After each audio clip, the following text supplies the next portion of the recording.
दोस्तों, जब आप होम लोन या पर्सनल लोन लेते हैं, आपको हर फिक्स डेट पर ईएमआई भरनी होती है। हम अपनी पर्सनल और प्रोफेशनल लाइफ में इतने बिजी हो जाते हैं कि ईएमआई की डेट याद रखना मुश्किल हो जाता है। ईएमआई की डेट मिस करने से पेनल्टी लग सकती है और रेगुलर लेट पेमेंट आपकी क्रेडिट रेटिंग पर असर भी डाल सकती है। इस इनकन्वीनियंस को दूर करने के लिए इंडिया में लोन प्रोवाइडर्स अब इलेक्ट्रॉनिक क्लियरिंग सर्विस यानी ईसीएस फैसिलिटी बोरोवर्स को ऑफर करते हैं। चलिए देखते हैं कि यह फैसिलिटी क्या है और ये कैसे काम करती है।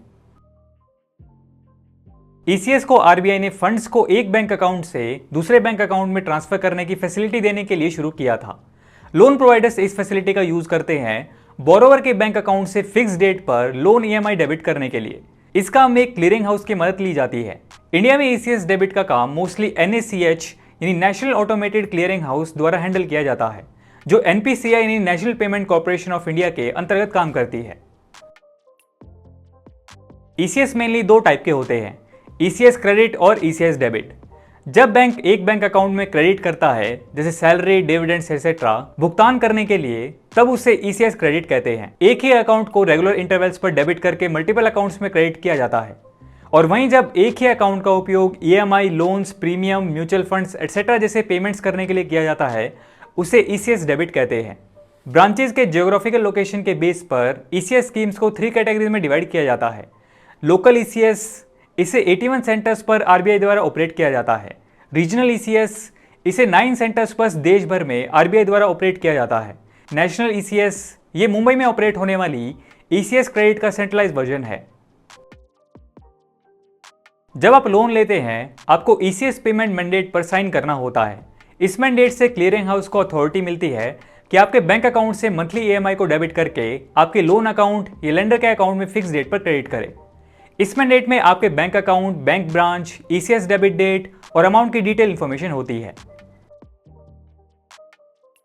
ईसीएस स्कीम को प्राप्त करने के लिए आपको अपने बैंक को इन्फॉर्म करना होगा और मैंडेट को सबमिट करना होगा, जिससे इंस्टीट्यूशंस को बैंक के माध्यम से डेबिट या क्रेडिट करने की ऑथराइजेशन मिलती है। मैंडेट में आपके बैंक ब्रांच और अकाउंट की डिटेल्स होती हैं। आपको अपने रजिस्टर्ड मोबाइल नंबर पर अपने अकाउंट के थ्रू होने वाले डेबिट या क्रेडिट ट्रांजैक्शन के बारे में अपडेट्स मिलेंगे। कस्टमर पर लगने वाले प्रोसेसिंग सर्विस चार्ज के बारे में बात करें तो आरबीआई ने स्पॉन्सर बैंक्स द्वारा कस्टमर पर लगने वाले चार्जेस को डीरेगुलेट किया है। डेस्टिनेशन बैंक ब्रांचेस को ईसीएस क्रेडिट को कस्टमर अकाउंट होल्डर्स के लिए बिना किसी चार्ज के प्रोवाइड करने का ऑर्डर दिया गया है।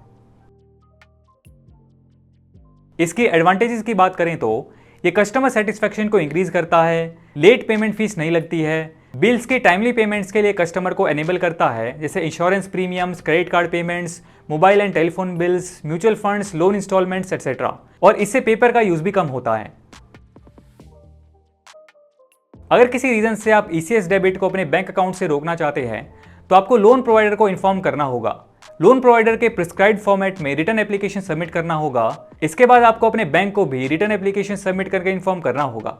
एप्लीकेशन को ईएमआई डेबिट की डेट से कम 2 हफ्ते पहले लोन प्रोवाइडर और अपने बैंक को सबमिट करना चाहिए, ताकि जरूरी कदम समय पर लिया जा सके। ईसीएस फैसिलिटी आपकी चेक जारी करने या ऑनलाइन पेमेंट गेटवे पर जाने की जरूरत को खत्म करता है, लेकिन आपको ध्यान देना चाहिए कि आपके बैंक अकाउंट में ईसीएस के लिए पर्याप्त फंड्स होने चाहिए। अगर आपके बैंक अकाउंट में पर्याप्त फंड्स नहीं हैं और ईसीएस बाउंस होती है, तो आपको बाउंस चेक के पेनल्टी के बराबर पेनल्टी देनी होगी। इसलिए अपनी ईएमआई पेमेंट्स को ऑटोमेट करने के लिए इस सुविधा का इस्तेमाल करते समय थोड़ा सावधान रहिए। अब आपके कुछ क्वेश्चंस हो सकते हैं, जैसे ईसीएस क्रेडिट में इंडिविजुअल ट्रांजैक्शन वैल्यू पर कोई लिमिट है क्या? तो नहीं, इंडिविजुअल ट्रांजैक्शन अमाउंट पे कोई लिमिट नहीं है। इसके अलावा ईसीएस क्रेडिट स्कीम में बेनिफिशियरी के लिए मैंडेट को बदलने का स्कोप है क्या?